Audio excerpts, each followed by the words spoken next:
Boa tarde, eu sou Mariana Lorenzi, diretora artística aqui do Museu A Casa. Muito obrigada pela presença de todas e todos aqui na nossa abertura hoje. A gente está muito feliz e honrado de receber essa exposição, Xingu, Reflexos Indígenas no Design Contemporâneo, que é um projeto capitaneado pela Maria Fernanda Paes de Barros, da Iancatu, que já acontece, né, é o resultado de uma longa pesquisa de mais de 5 anos, eles vão contar um pouco mais sobre isso, mas que tem tudo a ver com a missão do museu de apresentar a produção de artesãs e artesãos de todo o Brasil, em diálogo com uma produção contemporânea, unindo essa tradição e inovação, que é algo que a gente acredita muito aqui. Eu não vou me estender na minha fala, porque acho que todo mundo quer ouvi-los, mas também convidá-los a seguir as nossas redes sociais, Instagram, Facebook, LinkedIn. A gente coloca toda a nossa programação lá. Então, além das exposições, a gente tem uma série de bate-papos, oficinas. A gente também tem uma loja do museu, que é uma vitrine também desse artesanato que é produzido em todo o território nacional. Então, estão todos convidados a voltarem sempre. Aproveitem a conversa e depois vocês vão ver o resultado, que está belíssimo. É uma exposição realmente muito impactante, que vale a pena vir e divulgar e voltar várias vezes. Obrigada.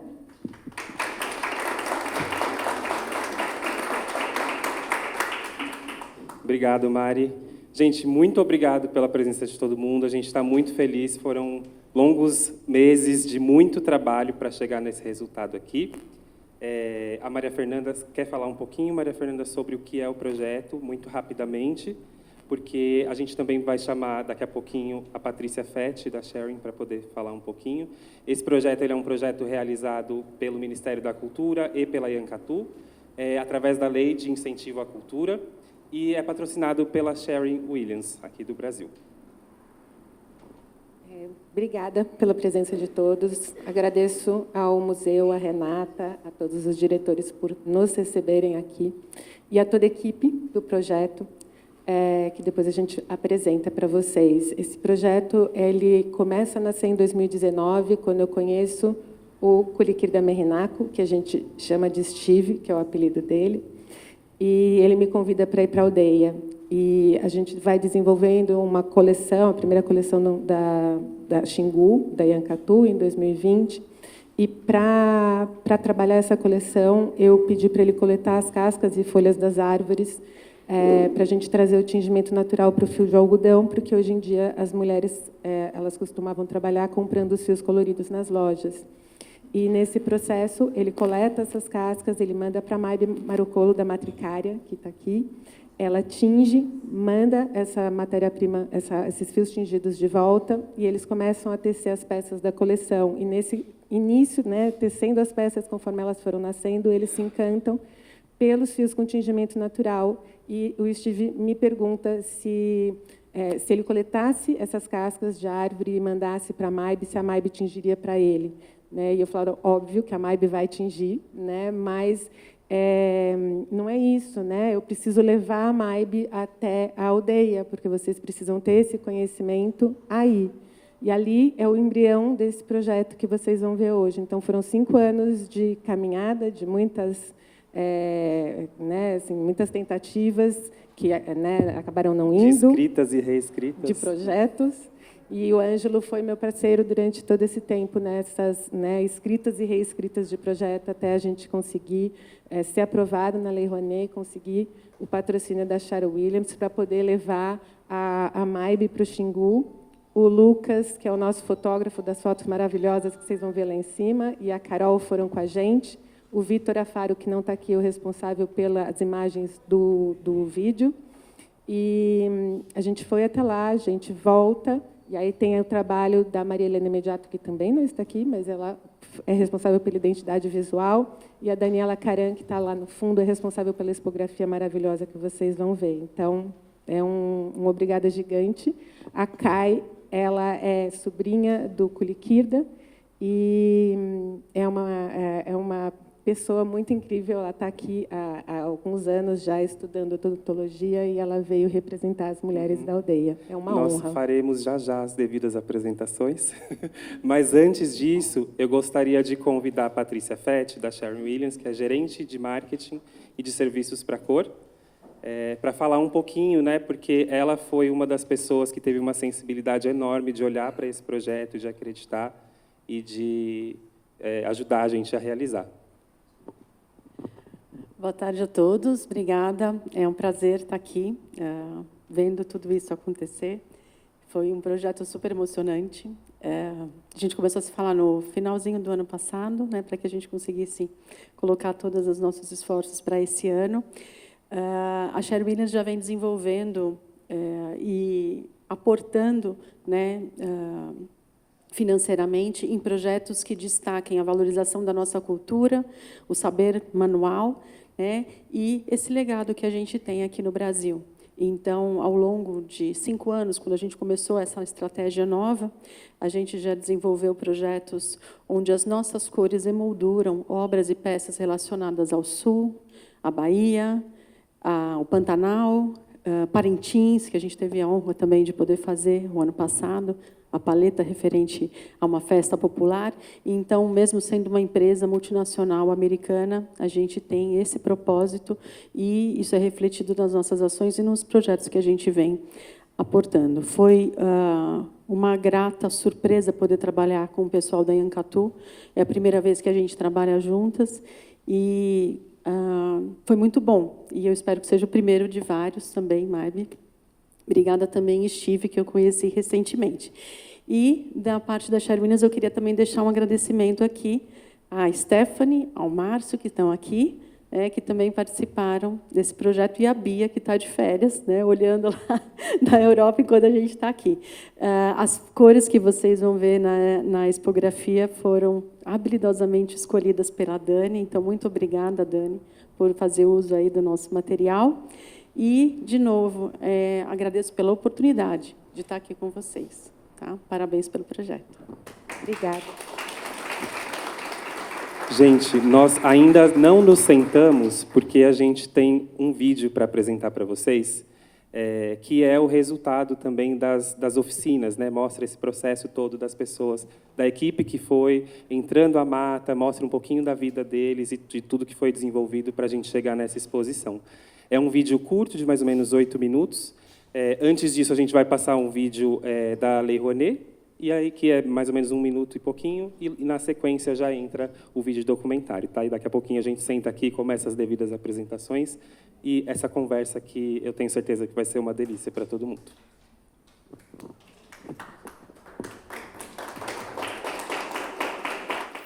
A cultura é um dos mais preciosos instrumentos de democracia. É um canal de expressão plural que permite a convivência de diferentes vozes, histórias e visões de mundo. E por isso a cultura, tal qual a democracia, deve ser defendida e fortalecida. Essa é a função da Lei Rouanet, a principal política pública de incentivo à cultura brasileira. Com ela, perseguimos a missão de assegurar o acesso democrático à produção e à difusão cultural. Ao longo de mais de 3 décadas, a Rouanet permitiu que inúmeras iniciativas culturais, antes inviáveis, ganhassem o mundo. Revelou histórias, preservou tradições e transformou vidas. Lei Rouanet, há 33 anos tornando a cultura brasileira mais plural, acessível e democrática.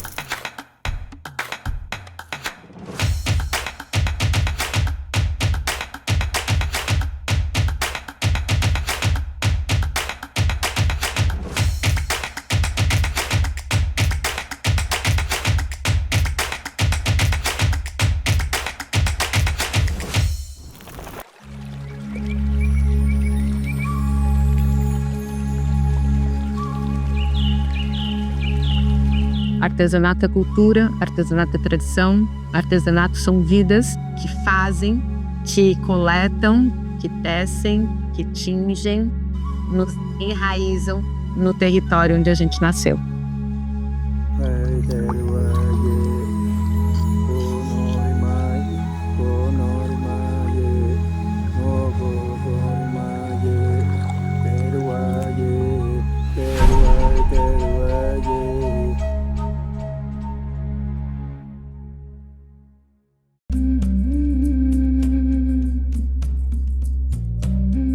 eu e o Steve conseguimos desenvolver toda uma coleção, que é a coleção Xingu. Eu sei que as meninas aqui, as mulheres, elas utilizam para cestarias, para as redes, os fios coloridos que elas compram nas lojas. E para mim era muito importante trazer o tingimento natural. Conversando com o Steve, com as mulheres, como é que eu poderia fazer algo que a gente pudesse construir juntos? Então eu pedi para o Steve coletar as cascas das árvores que eles usam na construção das ocas. Aí eu coletei casca de pindaíba, cobaíba, embira e canela. E a gente mandou essas matérias-primas para a Maybe Marcolo. E aquelas caixinhas iam chegando no meu ateliê com aquelas cascas de árvore, folhas, com aquele cheiro de mata, às vezes ainda úmida, da floresta.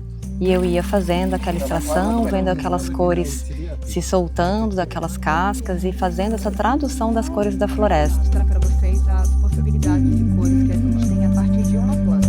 E ela tingiu esses fios com esses pigmentos naturais. Esses fios voltaram para a aldeia para elas tecerem as peças que fariam parte da coleção Xingu. É onde fizeram uma esteira grande e com desenho de jacaré. Ali começaram a conversar comigo, nossa, Steve, achamos muito bonito essas linhas aqui. Tem como você pedir para Fernanda ou Maybe fazer mais para nós? Aí a gente fica fazendo nas esteiras, nas redes, na cestaria. Na hora eu falei, Steve, óbvio que a Maybe vai tingir isso para vocês, mas não faz sentido vocês coletarem material e mandarem para ela, né? Eu preciso levar a Maybe até vocês. Vocês têm que ter esse conhecimento aí na aldeia.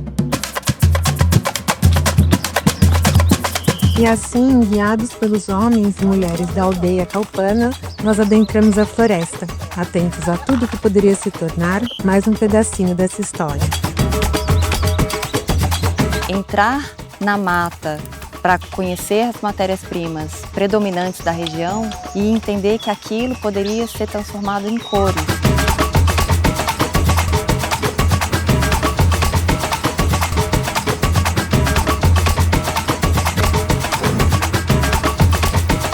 Uma das bases do artesanato mirrenaco é o buriti, uma palmeira nativa que é a principal matéria-prima da produção das mulheres. Nascido no rio, cada pedaço do buriti tem uma função diferente.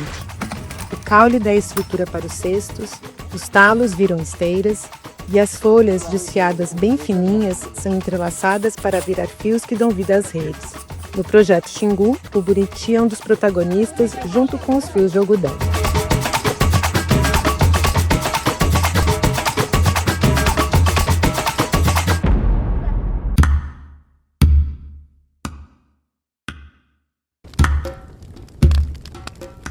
Na aldeia, nós identificamos cada espécie coletada e partimos para os próximos processos, iniciando a preparação dos fios e a extração dos pigmentos. Essa construção foi sendo de uma maneira colaborativa, então a Maybe explica muito esse processo. E agora o ferro com o carbonato. Então a gente começa a trazer as mulheres e os homens que querem fazer os testes com essas matérias-primas para verem a cada matéria-prima, cada casca de árvore que a gente traz, que cor vai dar. A gente teve participações ali muito importantes, muito presentes, querendo aprender, querendo entender mais sobre os processos. A gente divide sempre em 3 partes. Na época dos meus avós, meu povo tingia o fio de algodão com urucum. Eles faziam esse tingimento natural também, que é vermelha, né? Que atualmente a gente sempre está usando nos rituais. E também o tuto, é uma planta nativa que fica na beira do rio, que tem flor também, que dá tinta. As mulheres produziam as linhas do algodão nativo que eles plantavam.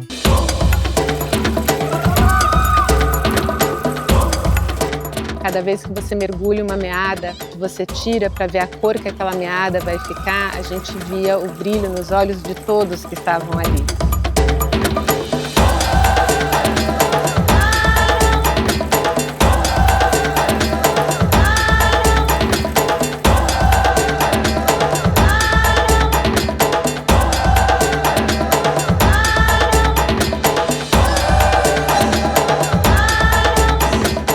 Começam a ver o resultado, eles começam a lembrar de outras matérias-primas, outras árvores que também podem dar uma cor.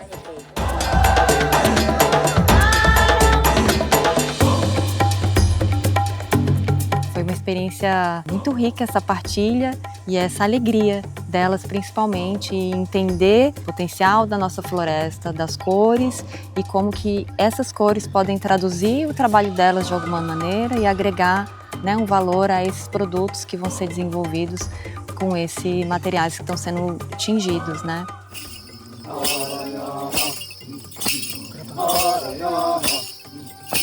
Tingimento natural com a matéria-prima extraída de maneira sustentável, responsável pelos guardiões da floresta. Esse conhecimento dos testes vai ficar na aldeia para que eles possam seguir solidificando esse saber que é novo para eles, apesar de ser algo ancestral, mas que se perdeu ao longo do tempo, e esse projeto vem resgatar e fortalecer. Para além da natureza e das suas propriedades medicinais, a gente resgata essas tradições e revela as cores naturais do Xingu. Agora a gente vai ter autonomia de tingimento daqui dentro da nossa aldeia.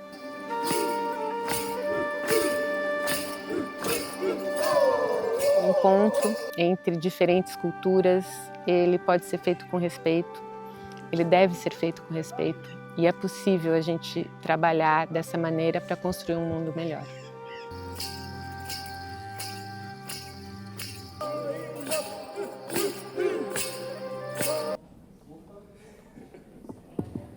Espero que tenham gostado.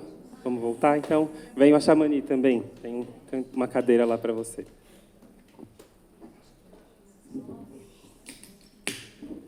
É difícil, né? A gente assistir assim... A gente viu 300 vezes esse vídeo para que ele chegasse nessa versão final. Mas quando a gente assiste, efetivamente, ainda emociona, né, Fê? Para fins de acessibilidade... para pessoas com deficiência visual.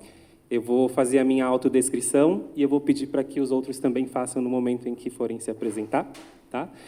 Então, eu sou um homem negro, tenho 33 anos, tenho cabelos crespos curtos, uso um óculos marrom, estou vestindo uma camisa listrada, clara, calça preta, e estou aqui usando também um bracelete no meu pulso esquerdo, que é amarelo, vermelho e preto, que é feito pelas mulheres da etnia Merinaco. Eu acho que esse projeto, ele é um projeto que nasce ali da ideia da Maria Fernanda, mas que surge para mostrar como a criatividade brasileira ganha potência quando a gente trabalha em prol da colaboração, da escuta, né, e da construção de relações positivas entre primeiros e segundos povos, né, como a Maria Fernanda fala. Então, aqui nós temos 3 representantes desses primeiros povos, e que se destaca muito no artesanato. A etnia Merinaco é uma das etnias que mais se destaca dentro do artesanato brasileiro, principalmente por conta dos bancos zoomorfos. E esse projeto, ele nasce, além, né, embora tenha muita participação dos homens da etnia, ele também nasce um pouco para jogar um pouco mais de luz na produção feminina da aldeia. E aí a gente ficou muito emocionado quando a Caia chegou, a Caia Naco, que está aqui, e ela entrou, e a primeira coisa que ela falou sobre a exposição foi que ela percebeu que as mulheres Merinaco também têm voz. Maria Fernanda, você que é a idealizadora desse projeto, eu queria entender, primeiro, né, logo após a sua autodescrição, eu queria entender o que levou você a pensar nesse projeto. Você já falou mais ou menos ali no início, né, sobre como se deu o seu contato com a etnia, mas qual foi a chavinha que virou aí dentro de você para ter essa ideia de levar o tingimento natural para a aldeia? Bom, eu sou a Maria Fernanda, sou uma mulher branca, de cabelos castanho escuro. Estou vestindo uma blusa e uma calça de linho branco, um sapato branco, e por cima eu tenho uma saia feita pelo cacique Arrati com fios de buriti, de palha de buriti, e barbantes de algodão tingidos durante as oficinas realizadas pela MAIB na aldeia Caupana. E um colar de caramujo, né? Também feito pelo... Meu Deus, eu nunca sei falar o nome dele, Steve. Oi? O nome do artista do Amaral. Quaquanamu. Quaquanamu. Quaquanamu. Bom, acho que lá em 2019, quando eu estava na aldeia com o Steve, conhecendo e ouvindo e aprendendo, porque é um aprendizado a cada minuto, eu entendi, eu via a dificuldade das mulheres na venda das peças que elas faziam, né? Que muitas vezes elas vão apresentar uma rede feita com buriti e cobram R$1.200 e as pessoas acham caro. Eu falava, meu Deus, você sabe como é feito o fio de buriti? Né? Então, eu me vi nessa posição de ter uma facilidade de fazer uma interlocução e poder contar essa história, né? Poder contar para as pessoas.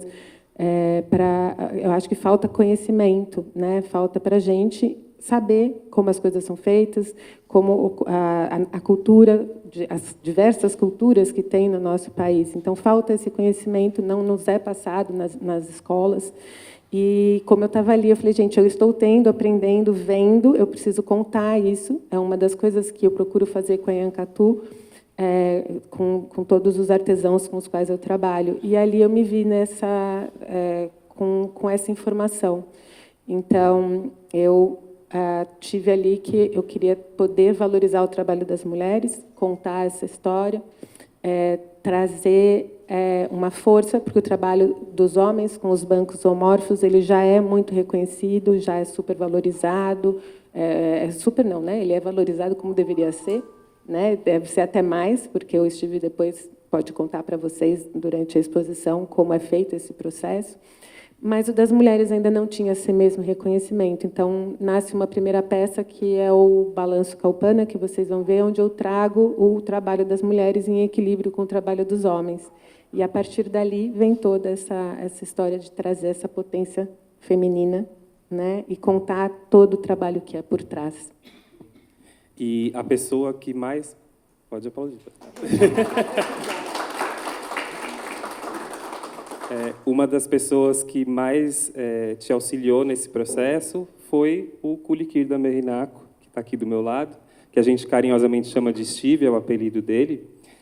O Steve ele é um artista, ele começou a produzir bancos zoomorfos, que vocês vão ver aqui na exposição, por volta dos 13 anos de idade, né, seguindo a tradição familiar dele, né?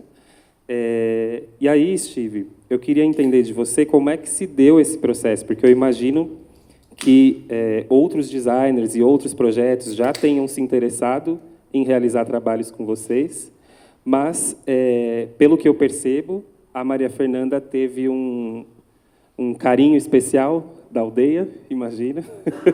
E aí eu queria falar para você como é que foi receber esse pedido dela, né? E também como é que foi articular esse projeto todo, né? Porque ele foi a pessoa que centralizava todas as informações que eram transmitidas pela equipe do projeto, né? Então, ele que coordenava quem ia fazer o quê, como ia fazer, ele trazia as informações, todas as decisões lá são tomadas no coletivo. Então, ele era essa pessoa, né, que sempre levou essas informações. Como é que foi isso, Steve?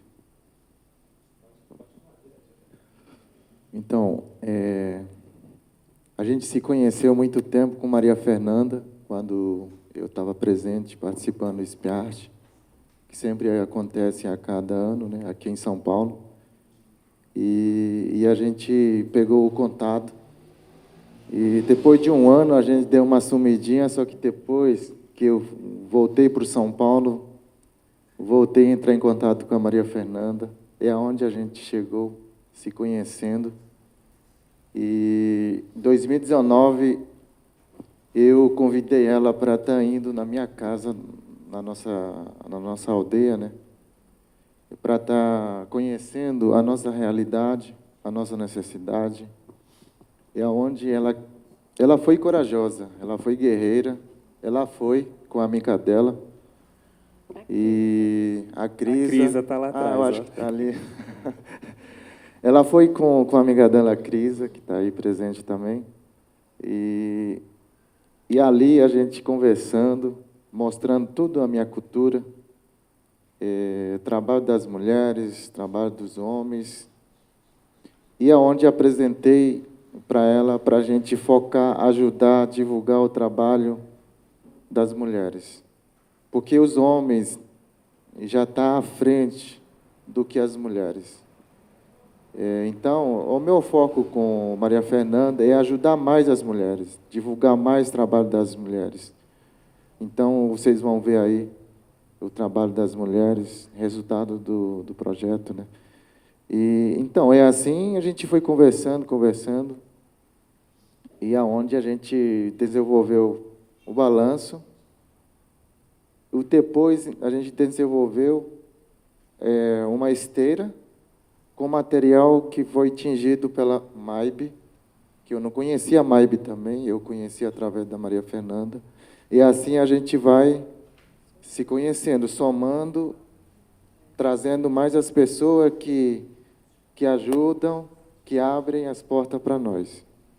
Então, é assim a gente vai desenvolvendo, e chegou no momento desse projeto, que graças ao pessoal que patrocinou, que abraçou a nossa causa também, né? Porque a gente precisa muito isso aqui no Brasil, porque a gente está enfrentando muito preconceito, e o nosso povo está sendo massacrado também, vocês estão acompanhando aí na mídia, então a gente está nessa luta aí, né? Através a nossa arte, estamos entrando no mundo de vocês, e a gente conseguiu trabalhar através da internet. Graças à tecnologia, a gente desenvolveu com Maria Fernanda esse projeto. E ela está aqui em São Paulo, eu estou lá na minha aldeia, no estado de Mato Grosso, na minha casa, e assim a gente foi trabalhando para desenvolver esse projeto, que está sendo finalizado agora, neste momento. E está aí resultado, né? E a gente está muito feliz com o resultado. Graças à minha força também, né, eu me dediquei muito para trabalhar com ela e facilitando as coisas. E às vezes eu ficava com dificuldade, a gente fazia um desenho para que a gente entenda o que a gente quer produzir. Né? A gente vai falar daqui a pouquinho desse processo, de como vocês trabalharam juntos. Uhum. E antes de chamar a Maib para a conversa, eu só queria pegar um gancho do que você falou para deixar um pouco mais claro para quem está assistindo a gente. Você citou que os homens, o trabalho dos homens está, de certa forma, à frente do trabalho das mulheres. Sim. Por que isso, na sua opinião e na sua visão, por que isso acontece? Eu me lembro que a gente já conversou sobre isso, e existe uma divisão de tarefas ali entre homens e mulheres dentro da aldeia, mas de uma forma muito lógica, né? Assim, os homens fazem os bancos, sim, porque é mais fácil para os homens irem para a floresta. Os bancos que vocês vão ver aqui em cima são extremamente pesados, então o que dificulta um pouco da produção feminina também.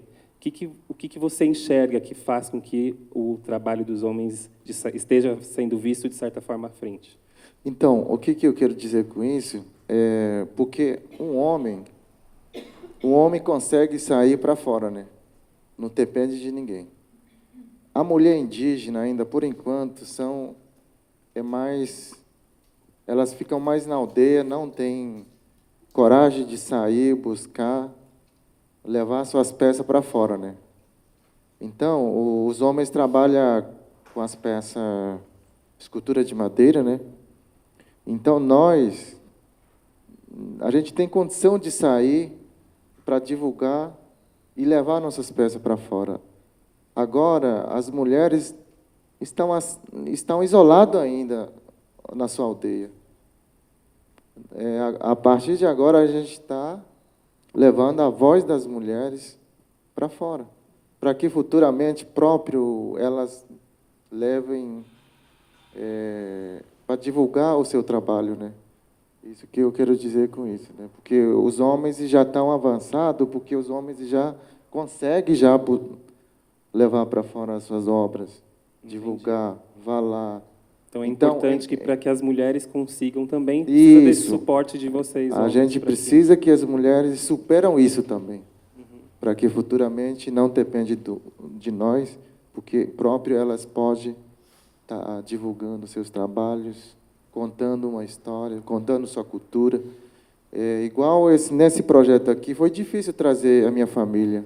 Eu consultei 10 vezes minhas irmãs, minhas sobrinhas, e aonde não tinham coragem de vir aqui, porque elas não têm coragem de falar ao público, ficar na frente assim, para contar a sua história. Que bom que nós temos a Kai, né, Kai? Graças a Caiana, minha sobrinha, né, a filha do meu irmão, está aqui, né, já vive aqui no meio de vocês, então ela vai contar um pouco, vai representar suas famílias, suas primas e suas tias, daqui a pouco, né, contando o trabalho das mulheres, né? Ela que tem que falar, né? Como é que elas produzem, todo o trabalho que elas desenvolvem na comunidade. Eu vou falar do trabalho dos homens também, porque a gente tem duas coisas lá, tem trabalho das mulheres e trabalho dos homens. Então, a gente trabalha mais com as coisas pesadas, né? E as mulheres trabalham mais coisa mais leve, mas é difícil também. Vocês vão acompanhar tudo a história. Eu tinha dito que ia partir para a Maibe, mas eu acho que eu vou partir para a Kai, para aproveitar esse gancho. A Kai Hanako, ela é palestrante, ela é estudante de odontologia do último ano, último período. Ela já viveu em Brasília, acompanhando os pais. Foi professora também dos pequenininhos, lá na aldeia. E hoje ela está aqui para falar um pouquinho, primeiro para representar as mulheres, né, que no trabalho artesanal. Ela também é artista, né, então ela sabe fazer todas as técnicas, já foi diversas vezes também coletar buriti. Fala um pouquinho para a gente, Kai. Quando você entrou, você falou uma frase, né, que para a gente foi muito emocionante, né, que você disse que finalmente você viu na exposição que as mulheres Merinhaco têm voz. Então... meu nome é Kai Hanako Merinhaco e eu tenho 25 anos, tenho cabelo preto, longo, e eu estou toda de preta. E também estou usando as pulseiras que eu faço, e o colar coral, que é para proteção. E eu estou muito feliz em poder vir aqui falar um pouco sobre o trabalho que está sendo exposta. As peças, quando eu entrei, na verdade, a peça que está sendo exposta, às vezes não é muito conhecido, e é muito importante poder ter a voz das mulheres. E a Fernanda trouxe essa voz das mulheres para a exposição. E as peças que são das mulheres estavam invisível, não tinha valorização, as pessoas não sabiam como eram feitas as peças, e elas são muito difícil e demorado, e quando as pessoas vê a peça só pronta, mas não vê como foi feita, a gente busca ela no Rio, e fica umas 3, 4 horas, tipo, num sol, queimando, e pegando mais de 50 buriti, 50, para compensar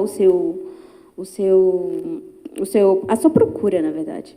Aí, depois, a gente tem que, para fazer rede, é uma das mais que demora, é uma das mais difíceis, porque tem 3, 4 etapas.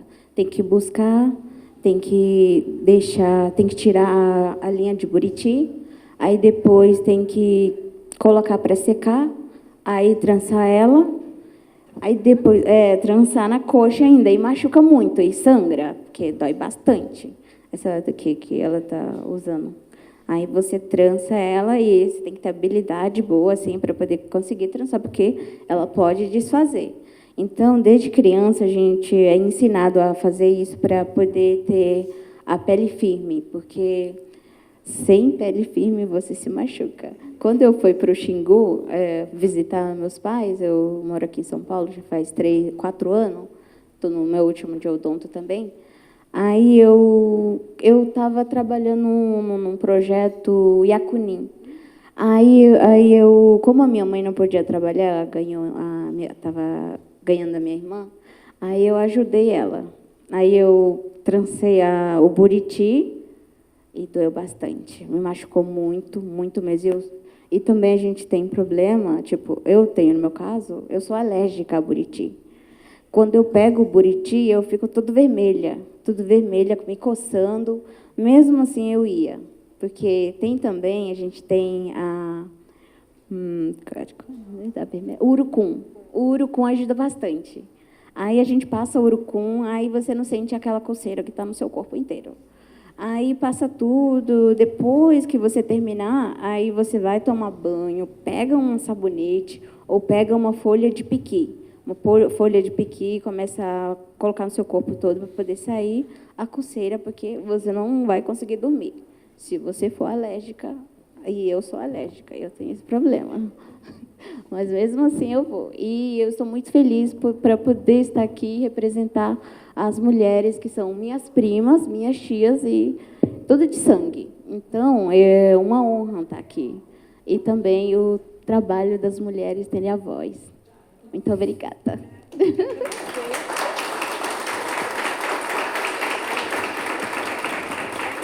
Que bom, Caia. A gente fica muito feliz que você esteja aqui representando as mulheres da sua etnia.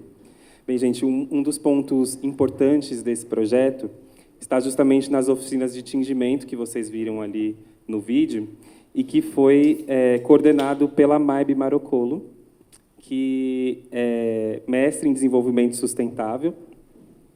E você estudou no Reino Unido durante um tempo, depois voltou e aí mergulhou nas raízes brasileiras, né? Então, o seu trabalho com a matricária, você mapeia, de certa forma, a natureza das cores do Brasil de diferentes regiões, certo? Como é que foi receber esse convite? Como é que foi essa experiência? Não sei, foi a sua primeira experiência dentro de uma comunidade indígena ou não?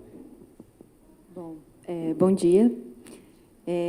Falar de descrição, né? Tinha esquecido. Sou uma mulher parda, de cabelos castanhos, visto blusa vermelha, calça preta e colar branco, feito pelo povo merinaco.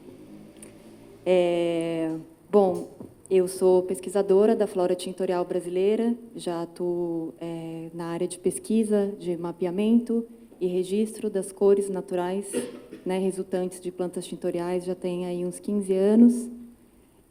Já tive experiência com o povo Funiô há uns anos atrás, mas ainda num campo mais superficial dos pigmentos naturais indígenas, que são os mais conhecidos, como o urucum, né, como o jenipapo. Então, essa foi uma oportunidade de realmente aprofundar no território, né, da aldeia Calpuna, de entender a necessidade do povo e a necessidade das mulheres. Então, foi um convite para conhecer, né, a região da floresta deles, entender o potencial dessas plantas. Conversando com algumas pessoas, né, durante essa nossa expedição, o último registro de conhecimentos de plantas tintoriais que eles têm foi na década de 20, 30. Então, a gente está falando aí de quase, né, um século. E fiquei muito feliz de poder, de alguma maneira, resgatar, né? A gente escuta muito essa palavra hoje em dia, mas esse resgate de atravessar esse conhecimento mesmo, né? De poder, de alguma maneira, com as minhas ferramentas ali, devolver esse conhecimento para que eles continuassem, né? A ideia é que essa pesquisa continue. Então, eu não conhecia muito sobre o povo merinaco e a especialidade deles, né, com propriedade, é o desenvolvimento e criação de bancos. Então, eles têm um conhecimento muito profundo sobre as madeiras, né, sobre as árvores. Então, à medida que a gente entrava na mata, né, Steve, a minha pergunta era: quais são os materiais que mancham as mãos de vocês? Né, quais são as matérias-primas que deixam manchado, que colore? E a gente foi atrás dessas, né, para fazer esse primeiro levantamento. A gente não teve muito tempo, né? A vontade era de aprofundar mais, de ter mais tempo, mas vocês vão ver o pouco que a gente fez, já é um resultado bem impactante. Para mim, como pesquisadora, a gente tem uma paleta de cores, mas eu estou muito interessada na história por trás das cores. Né? Para mim, não importa o rosa ou o marrom, que é a tendência do momento. Para mim, é a história por trás dessas cores, né? Então, atrás de um rosa, a gente tem, né, um barbatimão que é uma espécie nativa do Cerrado, e no Cerrado a gente tem uma identidade, a gente tem uma cultura. Então, poder levar isso, né, para o Alto Xingu, que é uma região que eu não conhecia, que os funiôs são em Pernambuco. Então, para mim, me senti muito honrada de estar aí, né, no norte do Brasil e poder beber diretamente dessa fonte e poder fazer, como eu falo no vídeo, né, a tradução dessas cores da floresta. Então, fico feliz pelo convite e também poder compartilhar esses saberes. Ótimo.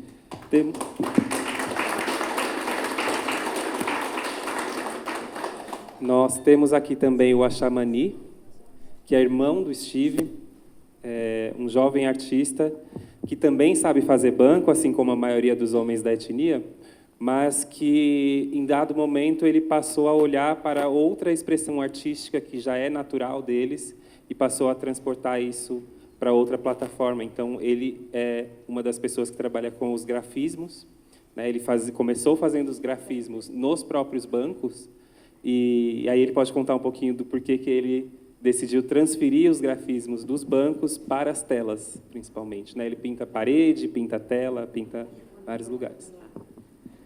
Oi, pessoal. Boa tarde. Eu me chamo Axamani Meinaco, né? Eu sou o Steve, meu irmão, que está ali. A Nicole é minha sobrinha, ela é filha do meu irmão mais velho. Temos um grupo de artistas aqui, de família.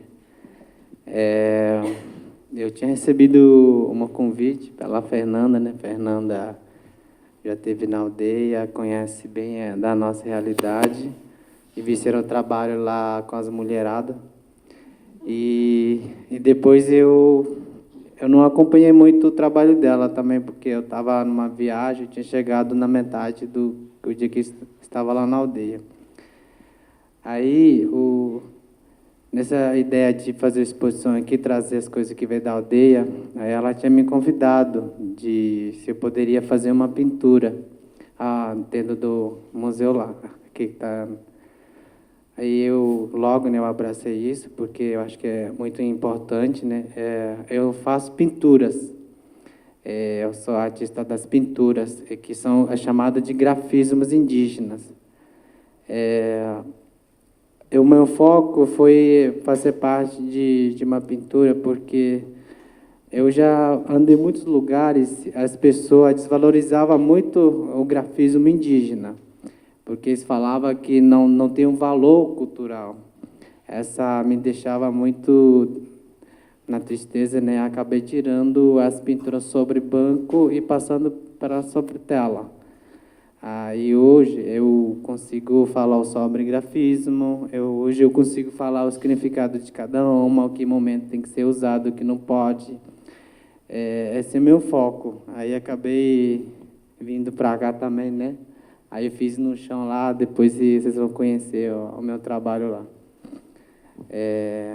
Porque a nossa pintura são do nosso convívio todo dia lá, né? Que a gente se pinta com grafismo, e isso a gente repassa para os bancos, tantas coisas, peças que a gente trabalha. É isso, o meu trabalho apenas é com as pinturas mesmo.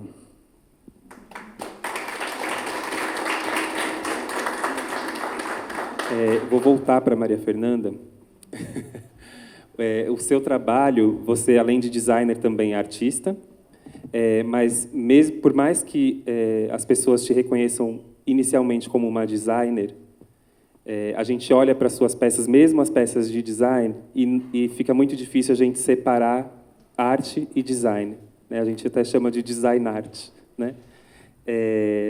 E aí eu queria entender de você, não só como designer, mas também como artista, obviamente, como é que o design contemporâneo pode desenvolver trabalhos como esse sem apagar a essência das comunidades, né? Porque a gente sabe que, infelizmente, existe uma hierarquização, né, em relação ao designer e ao artesão. Isso acontece né, no mercado, de modo geral, é a forma como o mercado enxerga. Quando você se coloca como designer, você vai ser enxergado de uma forma; quando você se coloca como artesão, você vai ser entendido provavelmente de outra forma. Então, não só pensando nesse projeto, né, eu acho que no seu trabalho como um todo, que tem já uma carreira de mais de 11 anos, como é que você faz, quais são as ferramentas que você utiliza para fazer com que o designer seja uma ferramenta que não se sobreponha ao conhecimento do artesão? Bom, é difícil resumir. Eu acho não, né? Eu sei que acho que a base de uma relação, né, quando você estabelece uma relação com um artesão indígena ou não, com qualquer pessoa, na verdade, eu enxergo o design e a arte como ferramentas de transformação, que não só transformam materiais em forma, né, função, né, que sempre fala, design fala da função, e em peças bonitas, mas eles têm, o design e a arte tem a capacidade de transformar vidas. Né? Eu acho que a gente está no mundo, a gente impacta com um sorriso que a gente dê, a gente já está impactando. E a gente está aqui para aprender. Então, eu sempre me coloco numa posição para qualquer comunidade que eu vou para aprender. Eu não conheço, eu tenho um conhecimento da minha experiência de vida, eu não tenho aquele conhecimento. Então, acho que a base de tudo é você escutar, né? Você está ali não só com a escuta ativa, não só conversar com eles aqui, escutar o que eles têm para nos contar, mas eu me proponho a ir até lá. Porque quando a gente vai até a aldeia do Steve, é o que ele falou, eu estou ali, eu estou vendo o dia a dia, eu estou vendo as dores e as alegrias. Por mais que seja um tempo pequeno, eu consigo entender melhor como é a vida daquele artesão, para, a partir dali, a gente poder criar junto, respeitando o tempo dele, a limitação que existe, as dificuldades que tem, e trazendo aquela essência. Né? Então, assim, as peças que eu procuro criar são peças que elas nascem para contar a história, elas nascem com uma responsabilidade de poder levar essa mensagem, essa história. Então, cada peça que eu crio, ela vem com um livrinho que conta a história dessa peça, que é para, quando essa peça chegar na casa de alguém, ela poder mostrar de onde ela veio, né? Então, onde ela foi feita, quem fez. Então, eu conto a história dos artesãos. Então, eu acho que isso é algo importante. A gente, como designer, a gente saber que a gente não sabe tudo, a gente tem muito para aprender, e a gente fazer essa troca, que é essa troca que eu faço com o Steve, por exemplo, que ele ia falar. Então, tem um banco que vocês vão ver aqui em cima, que eu conhecia já o trabalho dele, né, do Banco Canoa, e aí, quando eu voltei para cá, eu falei, gente, mas eu preciso trazer o Buriti para esse banco, e aí eu tive uma ideia, mandei para ele fez um desenho daquela ideia, do que ele tinha entendido da minha ideia, e assim a gente foi construindo essa peça. Então, é uma peça que conta a história dele, minha, da aldeia, né, e todos os envolvidos. Respondi? Respondeu.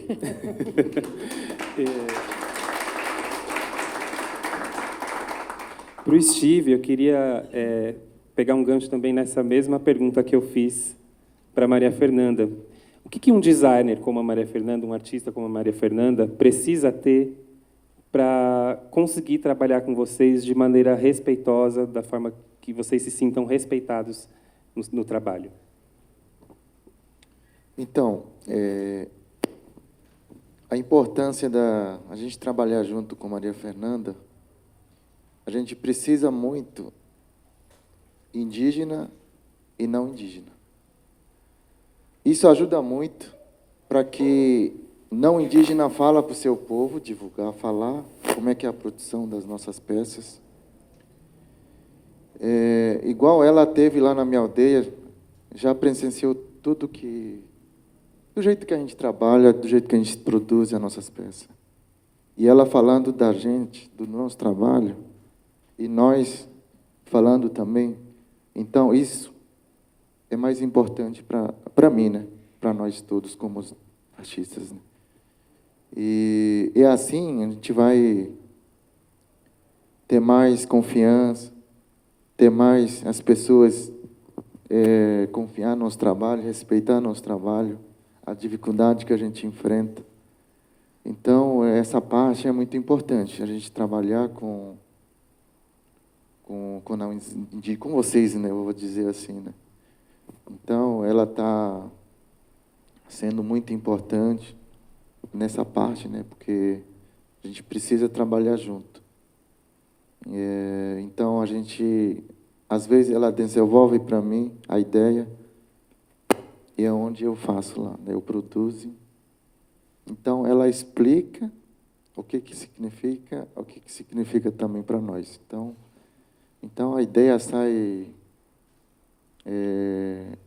nas duas, né? Eu aprovo. É uma ideia conjunta. Isso, mas a às ideia vezes é uma também conjunta. não dá certo. Às vezes também não dá certo. Quando ela me apresenta, às vezes que eu não consigo. Às vezes ele fala também, Maria Fernanda, não dá para fazer isso. Esquece. Isso. A poltrona que está aqui em cima, que é a poltrona ariranha, que eu queria que fosse feita totalmente na aldeia.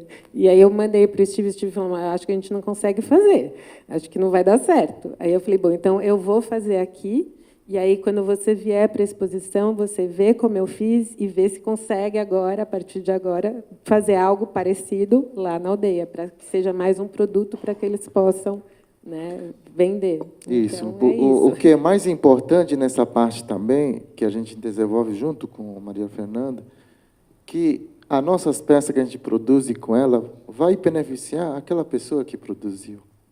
Então, essa é a mais importante. Então, a gente produz lá e manda aqui.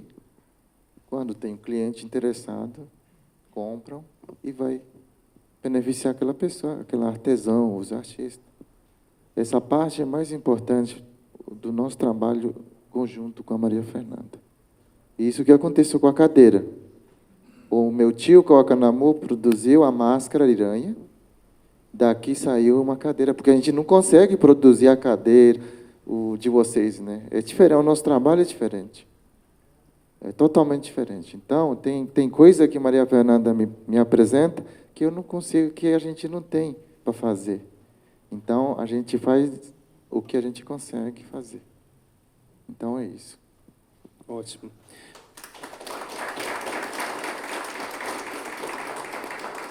Voltando para o trabalho das mulheres, queria ouvir da Kai um pouquinho.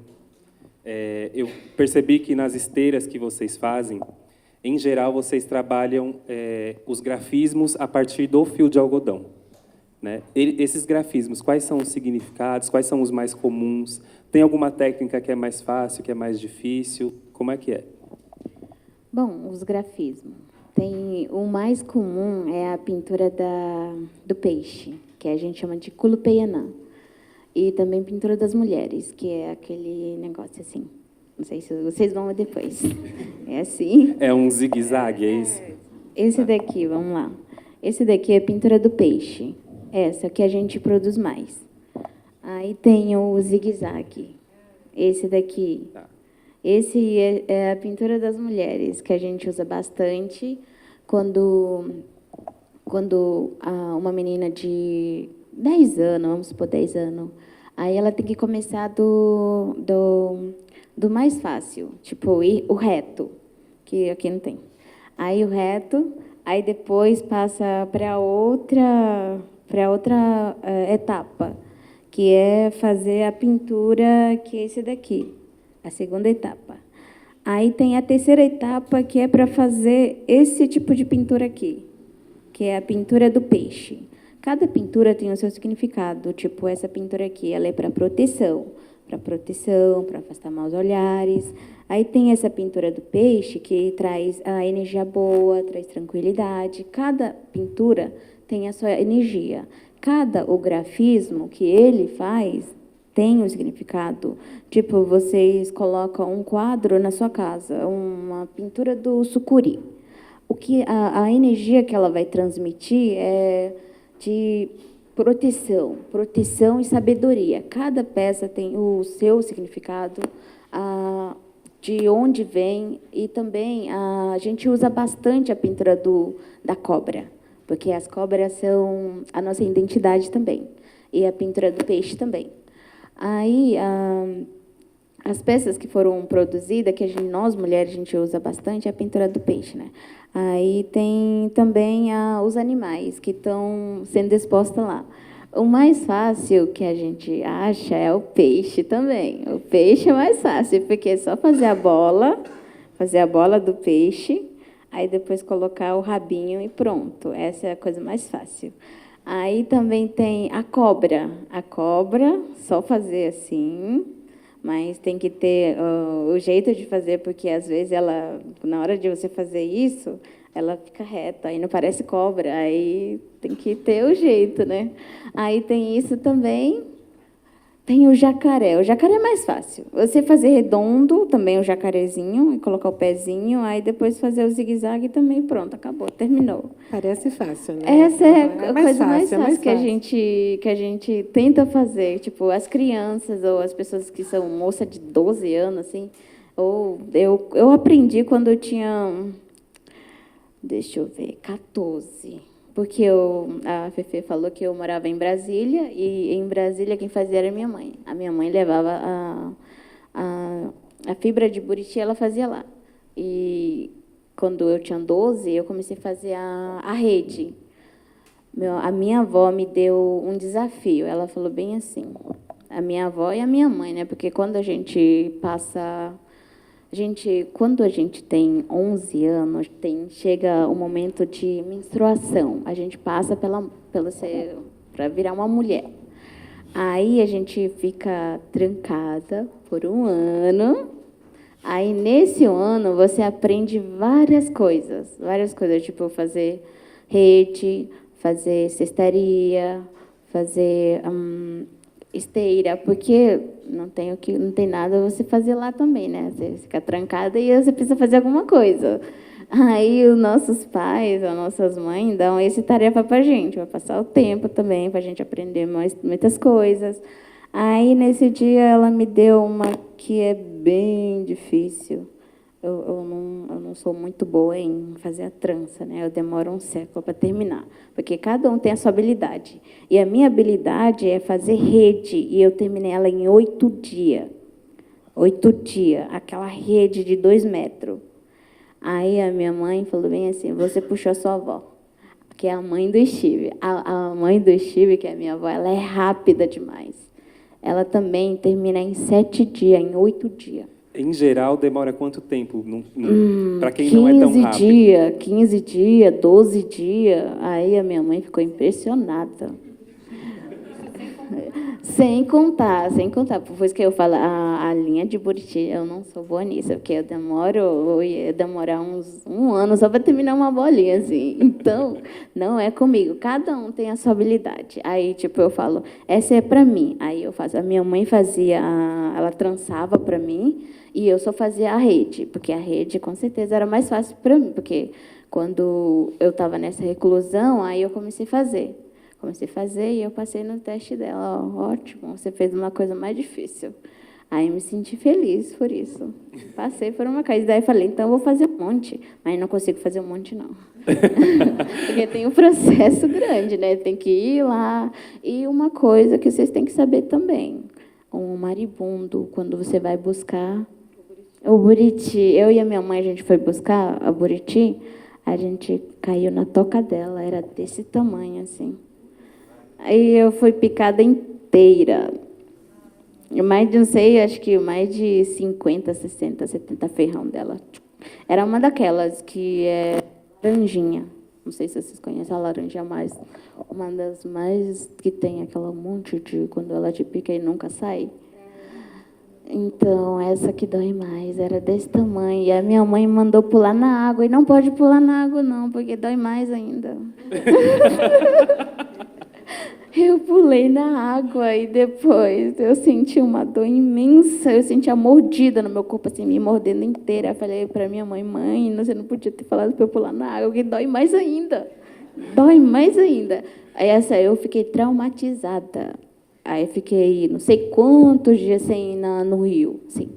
Aí depois é que eu gosto de fazer a cestaria.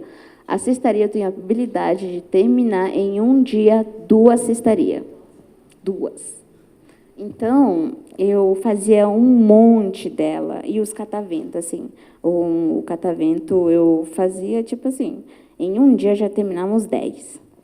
Era, tipo, era a minha habilidade. Falava, essa é eu.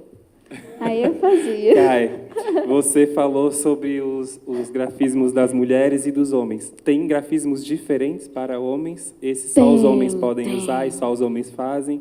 E esses só as mulheres? Ah, o zigue-zague, vamos lá, o zigue-zague, esse daqui. Somente mulher pode usar. Esse daqui. Somente mulher pode usar aqui, na pintura. Homem não pode usar. Aí é chamado de pintura das mulheres, Kulupeyana.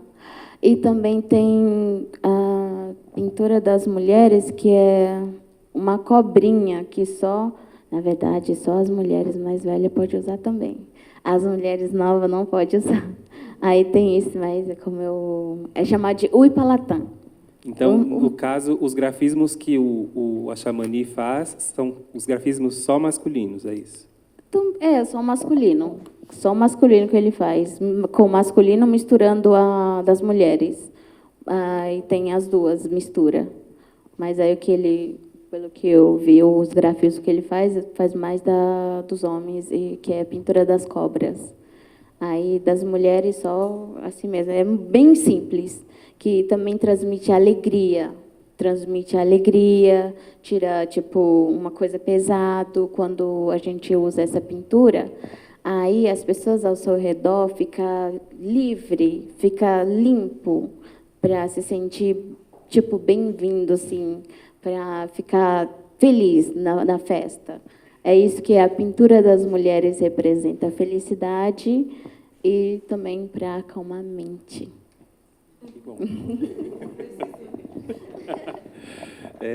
Maebe, voltando ali para as técnicas de tingimento, as técnicas que você utilizou no Xingu precisaram, de alguma forma, sofrer algum tipo de adaptação para que desse certo lá na aldeia ou não? E aí, se você puder também descrever um pouquinho do que foi esse processo, né, da parte mais técnica, para a gente entender como é que a gente conseguiu chegar nos fios que estão lá em cima. Não, na verdade, a gente não teve nenhuma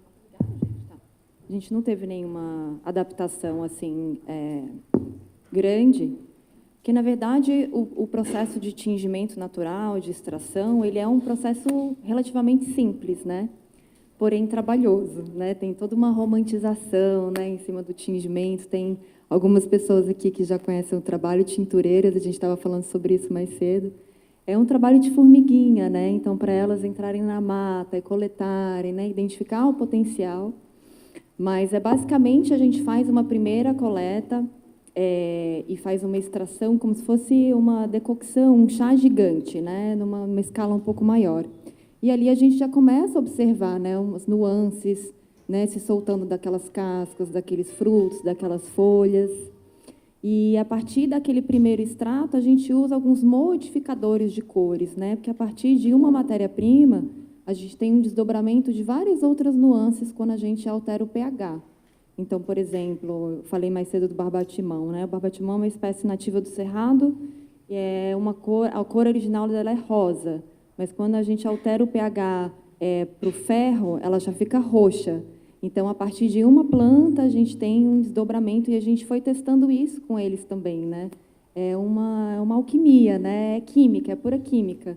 Então, a gente levou todos esses materiais, que são minerais, né? Que são materiais naturais, tem um descarte seguro para a região também. A gente pensou muito sobre isso, né? Como levar esses materiais e como ensinar para que eles não ficassem reféns também, né? Dessas materialidades, conseguissem ter acesso. Acho que foi isso que você perguntou, sobre as técnicas, né? Isso, sobre as técnicas.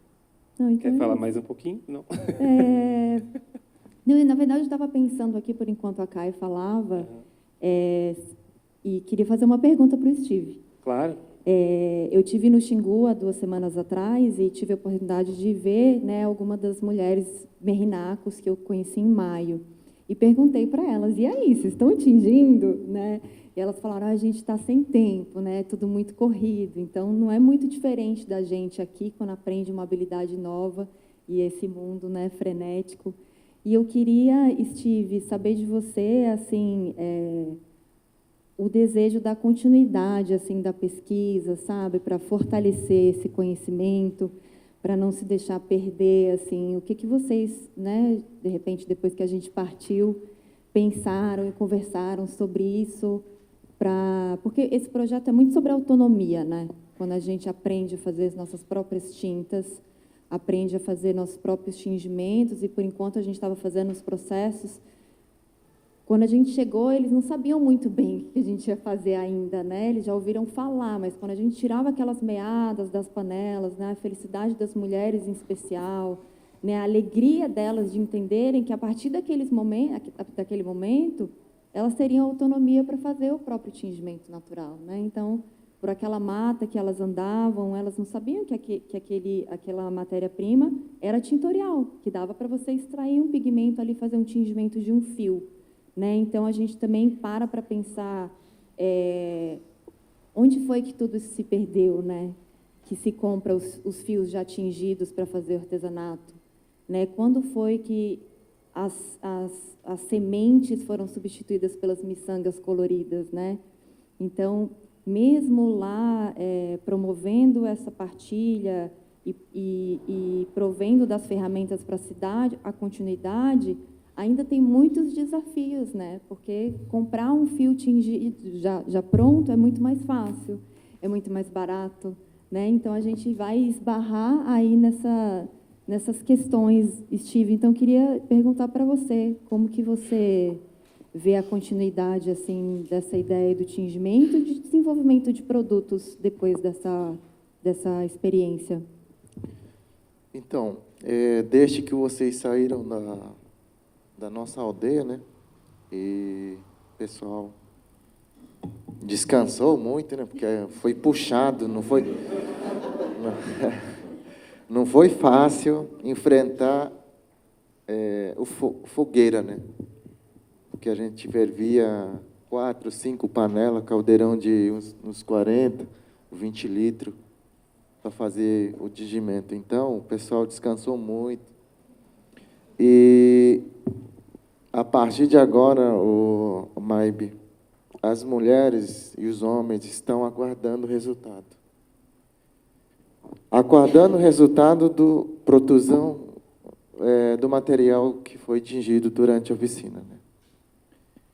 Se a gente conseguir vender tudo que produziram, eu acho que isso vai incentivar mais, vai deixar mais as mulheres que trabalharam durante a oficina, tingiram os fios, vão querer mais trabalhar. Aí eles vão voltar com energia 100% de novo para enfrentar de novo a fogueira. Se a gente não conseguir vender o que foram produzido, então isso vai deixar um pouco desanimada as pessoas, as mulheres, né?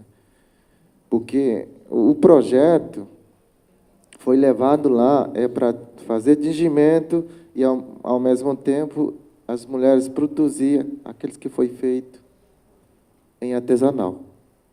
Então agora a gente precisa onde a gente pode vender essas peças, né? Assim, eu acho que as mulheres vão dar continuidade para produzir mais.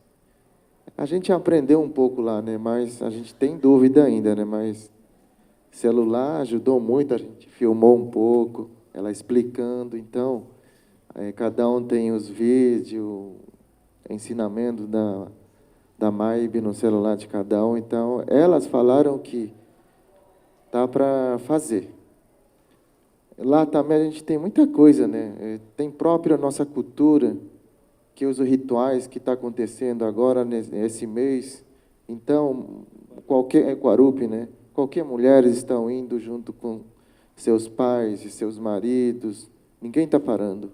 Tem alguns que estão produzindo as encomendas para entregar para os seus clientes. Então, tudo isso deixa nós na correria. Então, a gente acaba deixando de lado um pouquinho ainda as coisas, né? Eu acho que com o resultado desse projeto aqui, exposição, eu acho que elas vão retomar todo o trabalho de novo para que produzem para sempre, né? A partir de que elas começarem a produzir, eu acho que vão aprimorar mais conhecimento, já conseguir fazer sozinho, né? Aí a gente quer continuar com a presença da MAIB também. A porta está aberta lá para ela, para que continue ensinando nós. Como vocês viram, eles têm uma visão comercial bastante apurada, né? Os Merrinaco. Então, foi uma experiência, uma primeira experiência que o projeto levou esse conhecimento. Eles produzem as peças e agora a gente precisa esperar o resultado, que é basicamente a venda dessas peças. Se não houver demanda, infelizmente elas vão parar de produzir. Não é o que a gente quer que aconteça, então comprem as peças. Eu queria só falar uma coisa que eu acho que é importante, porque eles usam o fio de algodão colorido comprado pronto, mas eles têm o conhecimento do tingimento, porque não do fio do algodão, mas eles tingem o fio de buriti. Eles tingem o talo de buriti, então eles têm esse conhecimento, só que eles não estavam aplicando ele para o fio de algodão. Então, vocês vão ver em algumas peças aqui que tem o buriti, até na mesa de materiais, de amostras, tem o buriti tingido com açafrão, buriti tingido com genipapo. Então, esse conhecimento existe desta forma, né? Que eu acho importante a gente falar. Temos a pergunta? O Steve comentou da importância... Só se identifica, por gentileza, para o vídeo depois. Ah, tá. Eu sou Alexandre, né? Eu trabalho na área de imprensa da Sherwin-Williams. O Steve comentou da importância da tecnologia. E eu queria saber se vocês todos, a família toda, tem redes sociais, se vocês gostariam de compartilhar com a gente aqui. Eu não sei se já foi divulgado, eu cheguei um pouco tarde, então eu fiquei curioso até para auxiliar nessa divulgação. Eles estão nas redes sociais. A Kai, inclusive, é influenciadora também, tá, gente? Porque ela tem sei lá quantos dezenas de milhares de seguidores, 135 mil seguidores. Eles produzem, a gente pode compartilhar, assim, todos eles têm acesso às redes sociais, internet, respondem o WhatsApp. O Steve responde o WhatsApp o dia inteiro, assim, muito rapidamente. Mas o que eu acho mais bacana dessa interação deles com a tecnologia, e aí é uma opinião pessoal, e acho que talvez compartilhada aqui com a Maria Fernanda também, é que eles utilizam as nossas tecnologias, né, para manter e fortalecer a própria cultura, né? Então, por exemplo, o Steve pode até falar um pouco melhor sobre isso. A produção dos bancos, né? Antigamente, o que vocês... Era machado, facão, entre outras coisas. Hoje, eles utilizam uma motosserra elétrica, lixadeira elétrica, uma série de ferramentas que facilitam o dia a dia deles, mas para que eles possam aprimorar a confecção do banco, para fazer mais rápido, ou para melhorar o acabamento, entre outras coisas. Quer falar um pouquinho sobre isso, Steve? Eu só quero começar acrescentar a nossa tinta. Nada acabou de falar aí. E, assim, na época dos meus avós, tingiam os fios de algodão com urucum. Urucum, açafrão, que tem lá também. E o tuto, eu falei aqui no vídeo também, que eu preciso conhecer. Meu pai me comentou lá para mim.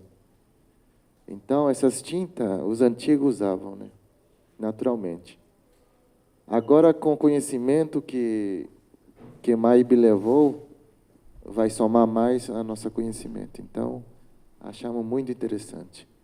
O que a gente nunca imaginava, que a tinta vem da matéria-prima, que é a casca de cada madeira que a gente temos lá no nosso território. Nossa, a gente ficou muito encantado, muito feliz por ter conhecido tudo, a cada tinta que vem da matéria-prima, né? Então, isso vai ajudar muito a gente também, muito. Porque a gente viu o material tingido, quando as mulheres fizeram tudo artesanatos, então, ficou assim, como se fosse artesanal tradicional mesmo, né? Como se fosse nós que fizemos o tingimento. Só que foi com aquele químico que você usa um pouquinho, né, para mudar aquelas cores também. Então, eu achei muito interessante esse conhecimento que Maíbe levou para nós. E só para falar, no site da Yankatu, a gente tem a ficha técnica do projeto e o Instagram de todo mundo. Então, toda a ficha técnica tem o nome, o que fez e o Instagram da pessoa para que todo mundo possa entrar em contato. E eu gostaria de fazer uma pergunta para o Ângelo Miguel. Não, porque o Ângelo está aqui além de mediador, né? Ele está aqui de mediador, mas ele é o produtor do projeto, né? Então, assim, esse projeto eu não teria conseguido chegar até aqui sem todo mundo, mas acho que também sem o Ângelo seria impossível, porque ele abraçou o projeto comigo. Então, acho que é importante a gente contar um pouco dos desafios do que é fazer a produção de um projeto como esse.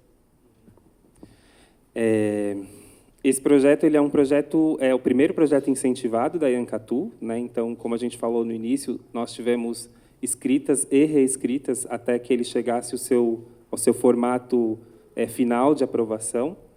E foram muitos os desafios, né, Fê? Muitos os desafios, que a gente passou por todos eles, mas muitos aprendizados também. Uma das coisas que eu tinha dúvida, no caso, era como trabalhar com uma comunidade indígena, né?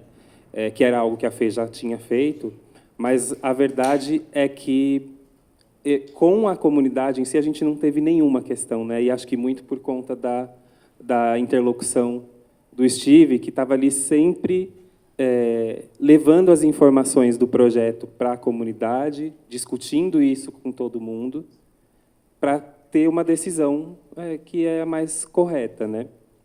E aí, em relação a desafios em si, não sei exatamente assim. É muito trabalho, né? Porque é um projeto pequeno em termos de financiamento, né? Ele é um projeto que teve muito trabalho e uma equipe muito reduzida, né? Então, a gente tem aqui, inclusive, voluntários que participaram, né? O Lucas, ali como fotógrafo, a Carol, que ajudou na produção das fotos.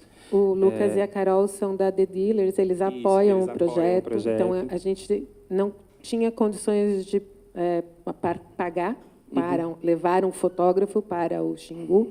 E o Lucas e a Carol se ofereceram, pagaram as próprias passagens. E fizeram fotos maravilhosas, que vocês vão ver algumas delas na exposição. Exatamente. Então, assim, é um projeto que é uma soma, que é o que eu falo, é a colaboração, é acreditar, é a verdade, é a transparência, né? E a gente pegar o melhor de cada um e colocar junto para a gente conseguir chegar mais longe e realizar tudo isso aqui. Ele é um projeto que foi abraçado, eu acho, que por todo mundo que está na equipe. A ideia inicial surge da Maria Fernanda, mas eu acho que a gente teve a sorte de conseguir construir uma equipe que é sensacional nas suas áreas de atuação. Então, eu na produção, o Vitor Afaro, ali, que está ali atrás também, no vídeo, que fez essas imagens maravilhosas que vocês viram, o Lucas, a gente tem a Maria Helena, que fez a parte do design gráfico, a Daniela Caran, que fez a expografia. Então, são todos profissionais de altíssima excelência e que abraçaram a ideia do projeto, né? Então, eu fico muito feliz. E aí, assim, em relação aos desafios, nós tivemos os desafios comuns de projetos culturais, né? Fazer cultura no Brasil ainda é muito difícil, mas a gente fica feliz que ainda também exista a Lei Rouanet, né, a Lei de Incentivo à Cultura, que permitiu que isso se tornasse realidade, né? É muito importante a gente ressaltar que essa lei ela precisa ser fortalecida. Ela pode ser questionada, ela pode, né, existe uma visão retrógrada de que as pessoas simplesmente recebem o dinheiro para gastar a bel prazer, mas quem já teve a chance de participar de um projeto incentivado por Lei Rouanet, vocês não têm, assim, quem nunca participou não tem noção, mas a mínima noção da complexidade. E tem que ser complexo, porque a gente está lidando com um dinheiro que é público, né? Tem que ser complexo, a gente entende que sim, mas é muito difícil, demanda muito, né, muito conhecimento e muito... Eu acho que esse talvez tenha sido o nosso principal desafio, mas que a gente também está contando com a ajuda de profissionais que são bons naquilo que fazem. Né? Fê, eu sei que a gente já está se encaminhando para o encerramento. Podem fazer uma pergunta, por gentileza. Oi, boa tarde. Eu estou encantada de ouvir. Eu sou da área têxtil, de tecelagem e estoparia. Estoparia é o que mais me comove. E na área acadêmica eu sou pesquisadora de moda e cultura popular. E sou colunista também do jornal, então quero divulgar bastante a matéria de vocês, escrever em inglês também. E me surpreendeu essa equipe tão heterogênea, do urbano com suburbano, não é? Mas esse diálogo que foi feito assim, com tanta harmonia. Você, a Fernanda, a curadora, que tratou a aldeia, os povos, com tanto carinho, e eles entenderam a tua linguagem, e eu estou louca para ver o resultado disso. Agora, eu queria perguntar para o Steve, porque eu já tive problema de qualidade nas peças que eu comprei dos povos indígenas, porque eu já estive em algumas aldeias. Como é que vocês controlam a qualidade? Porque essa peça não é só para o Brasil, é para exportação. Então, a resistência das cores, a fixação, aliás, das cores, como que seria, se a madeira é tratada, porque ele pode danificar, pegar algum cupim, algum inseto que vai danificar até a casa da gente, né? Que aconteceu comigo. Então, como que vocês fazem isso? Agora, fora disso, perfeito. A garotinha que faz o grafismo indígena, eu pesquiso também. Eu vou lançar um livro de estampas brasileiras, e são 10 anos que eu pesquiso, e estou dando muita ênfase na cultura dos povos indígenas. Vai lá, Steve, sua resposta. Então, a gente não tem nada para tratar madeira, né? A gente trabalha mais atualmente agora com madeira piranheira, que não está problema, que não está cupim, que não está o bichinho, né? E eu não sei que ano que você comprou a peça, né? Porque faz tempo, qualquer um trabalhava com qualquer madeira, né? É aonde a gente acaba descobrindo o bichinho comendo madeira, o cupinzinho, principalmente cupinzinho, né, essas coisas. Aí a gente vai identificando a madeira que não presta, a madeira que presta. Então, atualmente, você não vai ver mais qualquer madeira produzida pelos artesãos, artistas. Aqui em cima, você vai ver daqui a pouco que é madeira piranheira, que é uma madeira boa, resistente, pode ficar o resto da sua vida, pode ficar para o seu neto, bisneto. Dura muito tempo, entendeu? E a gente vai eliminando tudo que não presta. Para que não aconteça isso, né? Porque a gente não quer que o cliente fique com a peça que tem esse bichinho. Isso. A gente passa óleo de piqui. Temos óleo de piqui. A gente prepara primeiro, passa na madeira, aí depois a gente pinta com carvão, com resina de ingá, pé de ingá. A gente tira a casca e a gente pinta.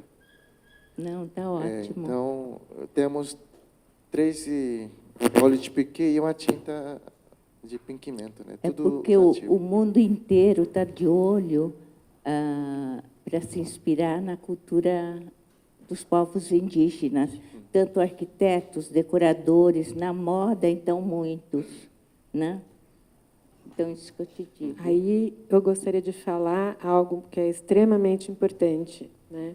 Você se inspirar no trabalho indígena, no trabalho de um outro artesão, de um outro artista, é preciso muito cuidado. né, para não se apropriar daquilo. Então, sempre que há uma inspiração, acho que é importante haver um diálogo, é importante que haja, né, o conhecimento e o consentimento daquele que está sendo a fonte de inspiração, né? Então, isso é algo que é extremamente importante. Infelizmente, a gente vê nos dias de hoje ainda, né, essa apropriação cultural, e a gente precisa tomar muito, muito cuidado. Então, assim, tudo que é construído tem que ser dialogado, tem que ser falado, tem que ser...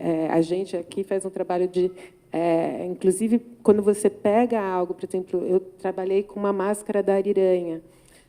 Eu tive a ideia de colocar essa máscara numa poltrona, mas, assim, antes de qualquer coisa, gente, eu tive essa ideia. É possível? O que vocês acham? Isso é desrespeitoso? Faz sentido para você essa máscara estar aqui? E aí, sim, se faz sentido, se é uma coisa possível, aí a gente segue com essa ideia. Então, esse diálogo é extremamente importante. Daqui a pouquinho a gente já está seguindo para o encerramento, mas a gente tem mais algumas perguntas. Pode seguir lá com... Não, já tem lá, Fê, o microfone. Pode ir lá. Boa tarde, meu nome é Paulo Solórzano. No último ano, eu tenho percebido a produção dos bancos com madeiras úmidas, que isso que implica que ao longo do tempo os bancos comecem a rachar porque vem um processo natural de secagem, né? Eu não sei se isso está acontecendo porque o comércio dos bancos aumentou, a demanda aumentou e aí a tala da madeira está sendo úmida e não tem o tempo certo para a madeira secar e ter um produto que resista a esse tempo. Aí minha pergunta vai, queria entender se estão tendo esse cuidado, né, nesses projetos de ter esse tempo de secagem. Eu vou deixar essa resposta para o nosso especialista. Depois eu complemento. Então, a madeira realmente racha, pessoal. A madeira não tem jeito. Se tiver contato com a clima quente, racha. Vocês vão ver aqui em cima. Porque aqui a clima é diferente. Está frio, tem hora que esquenta. Às vezes, o banco, a madeira já fica úmida, daqui a pouco recebe o solar, né? Com o tempo, claro que vai rachar. Qualquer madeira racha. Então, a gente, para restaurar, a gente temos, para tampar tudo, é onde tem rachadura, tem conserto. E isso a gente sempre faz para os clientes, né? Quando o cliente fala, oh, meu banco rachou, então a gente dá um jeito lá, tampa tudo e depois some. E, às vezes, também, se for madeira um pouco verde ainda, né, que não secou muito, às vezes acontece também. Eu sempre oriento meus clientes nunca deixar no sol, para pegar o sol, né? Eu sempre oriento deixar num cantinho onde tem sombra, para que nunca aconteça danos no banco, né? Porque a gente quer que as nossas peças continuem sempre do jeito que o cliente recebeu. Então, o sol sempre racha a madeira. Qualquer madeira racha com o sol. E a madeira, eu trabalho com madeira maciça nas minhas peças. Por mais seca que ela esteja, ela é viva, né? A madeira é viva. E, infelizmente, a gente está vivendo um momento, né, dessas alterações climáticas, e mesmo madeiras centenárias, eu estava conversando com um amigo, o Danilo, e ele trabalha com madeiras centenárias, as madeiras dele, centenárias, secas, estavam rachando, porque a variação, o nosso clima está completamente louco. Isso, tem isso também.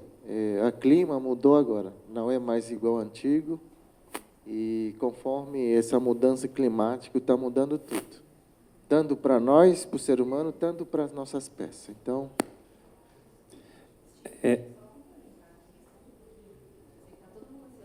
Viva a exposição, mas só queria falar uma coisa, assim, que eu vi que vieram essas perguntas sobre qualidade, né, dessa materialidade, como que isso funciona. é muito importante a gente ter em mente que a gente vive numa cultura da permanência, que nada pode quebrar, nada pode manchar, nada, né? Então, a gente também precisa repensar se um açaí que cai numa blusa é uma mancha ou é uma história. Né? A gente também precisa ressignificar esse olhar para essa materialidade. Então, se os fios vão desbotar, a gente pode mudar a palavra desbotar para viver, trabalhar. São cores vivas, são pigmentos vivos. Uma cor que é um amarelo pode virar um laranja. Um rosa pode oxidar e virar um marrom. E essa é uma das belezas de se trabalhar com a materialidade natural, com os pigmentos naturais, com a madeira. Então, não vamos querer ter um banco de Precisa durar para anos, sempre? né? Para quê? Eu acho que Né? esse material, ele conta história. Então, essas peças que estão aqui, como eu falei no começo, por trás dessas cores tem a história delas. Tem a história do território, tem a história do povo, tem o grafismo por trás da madeira. E o que a gente precisa mudar é essa nossa pergunta, sabe? Então, eu queria só deixar esse parênteses que a gente precisa mudar a nossa visão também em relação à permanência. Pessoal, a gente vai fazer só mais 2 perguntas do público, porque daqui a pouquinho a gente precisa encerrar. E depois uma rápida frase aqui de todo mundo sobre o quanto o projeto impactou as suas experiências. Começando ali pela Daniela Caran, é isso? Daniela Caran, que é também parte do projeto, ela fez a expografia. Obrigada. Boa tarde. Primeiro, eu queria, basicamente, agradecer o convite para criar um ambiente para receber tanta sabedoria e agradecer principalmente ao povo merinaco pela generosidade de falar a nossa língua, o português, porque sem isso a gente não poderia aprender tantas coisas que a gente aprendeu hoje. Parece óbvio, né? A gente escutar na nossa língua e eu acredito que aqui poucos sabem falar a língua deles. Então, é isso. E eu ia só complementar o que a Maybe já falou, que eu também sou pesquisadora têxtil e sou budista. E a impermanência é uma qualidade. E nessa perspectiva, eu acho que os povos indígenas ajudam a gente a aprender esse olhar, né, vivo com a natureza. É isso. Obrigada. Obrigado. Última pergunta. Só para avisar, pessoal, a equipe toda vai ficar aqui até o final da exposição, então vocês vão poder conversar individualmente com os artistas, vão poder perguntar, tirar dúvidas sobre as obras também, tá bom? Bem, eu só gostaria de complementar a questão da madeira, Steve. Eu trabalho com madeira, em grandes estruturas de madeira, né? Eu sou arquiteta, enfim. E eu concordo com a Maybe, a questão, né? Essa cultura de permanecer tudo muito intacto, isso não acontece em, né, elementos naturais, né? Assim como a rocha, que ela vai oxidar por conta do oxigênio, ela estava lá na jaziga, né, toda fechadinha, e você tira ela de lá, e a mesma coisa acontece com a madeira. A madeira vai rachar. Né? Imagina, o Steve está lá no Mato Grosso e a gente traz essa madeira para cá. Essa madeira vai ter reação, porque a nossa umidade é diferente, né? Nós somos mais tropicais que lá, a gente tem uma variação de temperatura. Então, assim, eu gostaria de que entendesse que a madeira trabalha. Né? Eu, por exemplo, fiz uma obra já há 15 anos e agora eu tive que cobri-la. Por quê? Porque a gente teve uma variação de temperatura muito grande ao longo de 15 anos, e aí a madeira não está mais se comportando da mesma forma quando ela foi instalada. Então, eu acho que é importante, quando a gente faz uma compra, principalmente né, né, feito pela mão mesmo, efetivamente, né, entender que isso não é uma industrialização, não é um plástico, não, ela vem da natureza, daquele espaço, daquele território, e se ela sair dali, ela vai trabalhar, porque ela está indo para outro clima, né, com outras condições. Né? Basicamente, eu queria deixar isso registrado como uma pessoa que trabalha com madeira. Obrigado. Bem, gente, vamos encerrar, então.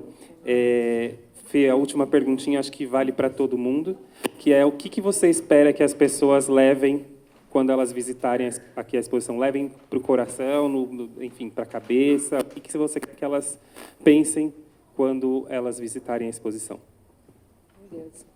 Eu quero que elas mudem a forma de olhar. Eu quero que elas mudem a forma de olhar. Eu quero que elas possam olhar para as coisas de uma maneira diferente, olhar para o povo merinaco, para os povos indígenas e entender o quanto a gente tem a aprender com eles. Kai, uma rápida frase. Eu também, a Fefe falou já, né? Mudar o olhar e também valorização das peças que queremos expandir e também ser conhecido. O Xamani?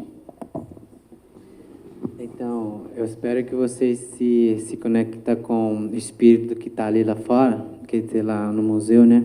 Para que você se sinta o espírito conectando com vocês. A gente trouxe uma parte da nossa cultura nesse museu. Eu espero que vocês fiquem à vontade, que sintam a coisa da natureza dentro lá.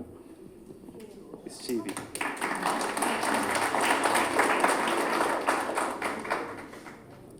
Eu só quero pedir aqui a todos vocês que coloquem no coração de vocês as nossas peças, as nossas culturas, valorizem, respeitem, isso eu peço muito, e vocês divulgar a nossa cultura e valorizar a cultura indígena também, que a gente precisa aqui muito no Brasil, para que a gente viva em paz, né?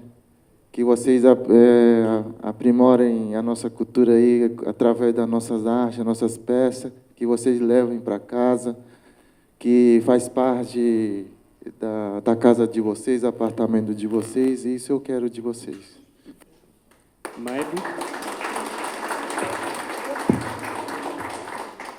Bom, o meu desejo com o projeto é que vocês despertem o senso crítico de vocês, sejam mais curiosos por natureza, a querer saber a origem das coisas, a origem das cores, e tenham uma vida mais colorida por natureza. E eu como produtor e, enfim, trabalhador aí da exposição, eu espero que vocês possam se encantar com o que a gente conseguiu produzir aqui em cima, e que passem a pensar sobre a importância da colaboração, né? Esse projeto nasce a partir desse pensamento. A colaboração entre diferentes povos, entre diferentes referências, entre os diferentes, né? Eu acho que a gente ganha muita potência quando a gente trabalha junto e quando a gente faz junto. Obrigado pela presença de todos vocês. Esse material aqui do bate-papo vai estar disponível em alguns dias no YouTube da Yankatu e do Museu A Casa, tá? Para que quem não possa, a pessoa que não conseguiu vir aqui, né, possa assistir depois. Muito obrigado mais uma vez, e está oficialmente aberta a exposição. A exposição Xingu. É o catálogo, gente. Tem um catálogo. Obrigado, Lena. A Lena, que é a nossa designer gráfica, que acabou de avisar. Nós temos um catálogo virtual onde a gente conta toda a história do projeto, contextualiza, com imagens belíssimas feitas pelo Lucas Rosin e alguns outros fotógrafos. Tem foto Pode falar no microfone. yankatu.com.br, mas tem um QR Code lá em cima que vai direto para o catálogo também. Isso. Tá bom? Obrigado, gente. Está aberto.